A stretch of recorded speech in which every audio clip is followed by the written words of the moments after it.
Party के समर्पित वरिष्ठ सक्रिय कर्मठ और निष्ठावान कार्यकर्ता साथियों, सम्मानित पिता तुल्य बुजुर्गों, हम उम्र नौजवान दोस्तों,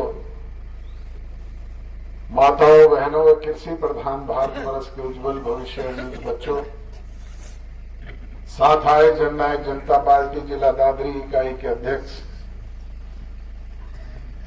भाई रविंदर सांगवान जी,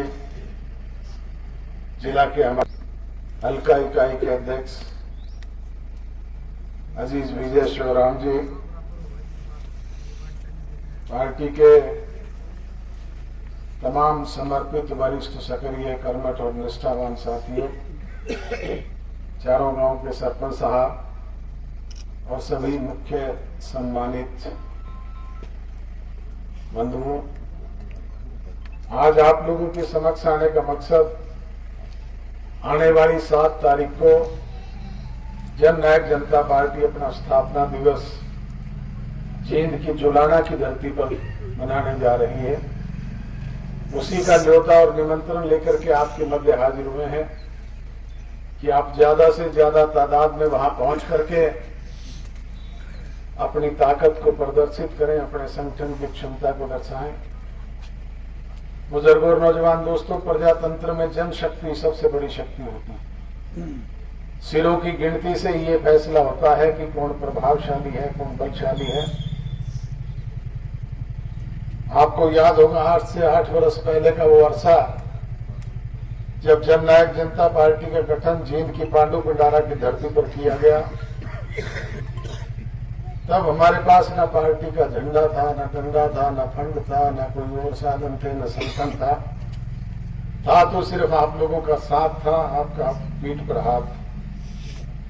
आपने लाखों की तादाद में पहुंच करके एक होनहार नौजवान की पीठ पर हाथ रखा और उसने 9 महीने में न केवल नया राजनीतिक संगठन खड़ा किया, बल्कि आपके आशीर्वाद से 10 विधायक हरियाणा प्रदेश की विधानसभा में चुन करके ले जाने का काम भी किया।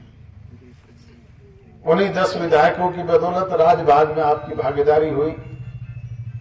जैसे ही राजभाग में आपकी भागीदारी हुई तो जो भी वायदे जननायक जनता पार्टी ने अपने चुनाव घोषणा पत्र के जरिए आपके बीच में किए थे, उन चुनावी वायदों को हरियाणा प्रदेश की विधानसभा में बाकायदा कानून बना करके लागू करवाने का काम किया। चाहे वो पंचायती राज संस्थानों में हमारी माताओं और बहनों को 50% की भागीदारी देने की बात थी, चाहे वो 33% आरक्षण राशन डिपो में देकर के उनका सम्मान बढ़ाने की बात थी, चाहे वो 8% बैकवर्ड क्लासेस के लोगों को पंचायती राज संस्थानों में हिस्सेदारी देकर के उनका सम्मान बढ़ाने की बात थी, चाहे 75% आरक्षण प्राइवेट सेक्टर में बेरोजगार नौजवानों के रोजगार के अधिकार का कानून बनाने की बात, चाहे हमारी बच्चियों को स्कूल और कॉलेज जाने पर फ्री बस पास जैसी सुविधाएं उपलब्ध करवाने की बात थी, और चाहे आपकी 14 फसलें एमएसपी प्राइस पर गांव-गांव में मंडियां बना करके दाना दाना न केवल आपका खरीद करने का काम किया, बल्कि भुगतान 72 घंटे के अंदर सीधे आपके खाते तक पहुंचाने का काम भी किया।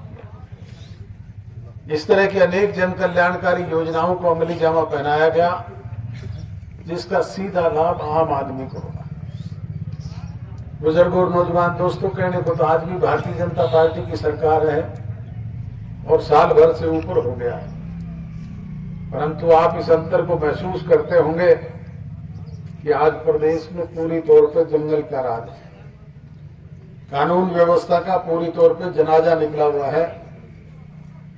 आए दिन अखबार की सुर्खियों में हम पढ़ते हैं अपहरण, बलात्कार, लूटपाट, डकैती, आगजनी, राजनी, मर्डर, फिरौती, फेक इनकाउंटर जैसी घटनाएं हमें पढ़ने, सुनने और देखने को मिलती है। और गुंडा किस्म के लोग विदेशों में बैठ करके टेलीफोनिकली कभी चुने हुए प्रतिनिधियों को, कभी शराब के ठेकेदारों को, कभी बिल्डर्स को, कभी इंडस्ट्रियलिस्टों को धमकियां देकर के अवैध वसूली करने का काम करते हैं। और प्रदेश का मुखिया कहता है हमने उनको सिक्योरिटी प्रोवाइड करवा दी, अरे भाई, उनको तो एक एक सरकारी गनमैन दे दिया होगा, परंतु आम आदमी की कोई सुरक्षा की गारंटी आज है क्या हरियाणा प्रदेश में? आज प्रदेश का जन जन, चाहे वो किसान है, मजदूर है, कर्मचारी है, व्यापारी है, छात्र है, शिक्षक है, हर वर्ग के लोग दुखी और परेशान हैं। किसान ने 6 महीने कड़ी मेहनत करके अपनी जेब से पैसा खर्च करके अपनी फसलें पकाने का काम किया। ज्यादा बरसात होने की वजह से फसलें खराब हो गई, और जब फसलें खराब हुई तो प्रदेश के मुख्यमंत्री और उसके सहयोगियों ने कहा कि हम किसान के आंसू पोंछेंगे, उसकी भरपाई करेंगे, उसे मुआवजा देंगे। आज भी लाखों एकड़ जमीन हरियाणा प्रदेश की ऐसी है जिसमें पानी खड़ा, अगली फसल की बुआई नहीं हुई, और जहां आप जैसे इलाके में बुआई होगी वहां गिरदावरी नहीं हुई। कोई 5 नए पैसे मुआवजे के आए क्या आपके बीच में? बुजुर्गों और नौजवान दोस्तों जो कहते थे हम किसान की आमदन को 2 गुना करेंगे, उन्होंने किसान की कमर तोड़ने का काम तो किया है, तरह तरह के आर्थिक बोझ लादने का काम तो किया है। आज हमें समय पर ना खाद है ना बीज है, खाद के लिए भी थानों में लाइन लगानी पड़ती है। जो कहते थे हम 24 फसलें एमएसपी प्राइस पर खरीदेंगे, 24 तो क्या, एक भी बता दो, एक दाना भी आपका एमएसपी प्राइस पर खरीदा हो, चाहे वो नरमा कपास है, चाहे ग्वार बाजरी ज्वार है, चाहे वो पैडी है, सब में कटौती करके किसान के ऊपर तरह तरह के बोझ लादने का काम किया। आपके बीच में बैकडोर से कभी रजिस्ट्रेशन फीस बढ़ा दी गई, कभी जो ट्रैक्टर चौधरी देवीलाल ने किसान का गड्ढा डिक्लेयर किया था उसकी रजिस्ट्रेशन फीस बढ़ा करके 10,000 कर दी। इस तरीके से अतिरिक्त बोझ लादने का काम किया जा रहा है। पिछले दिनों प्रधानमंत्री कुरुक्षेत्र आए थे, हरियाणा प्रदेश की सरकार की 1 साल की गुणगान गाकर के गए। प्रदेश की सरकार ने उनकी आवाभगत में करोड़ों रुपए खर्च किए। बुजुर्गों और नौजवान दोस्तों, 5 नए पैसे वो भी लेके नहीं गए। दूसरे प्रदेशों में जाता है, कहीं 10,000 करोड़ की घोषणा करता है, कहीं 15 की, परंतु हमारे यहां तो 5 नए पैसे भी दिए। उनको बताओ,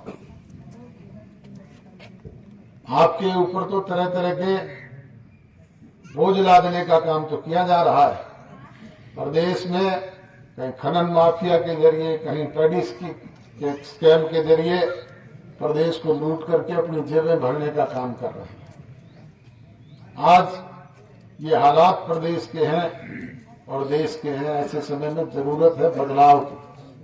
और बदलाव कौन लेकर के आएंगे?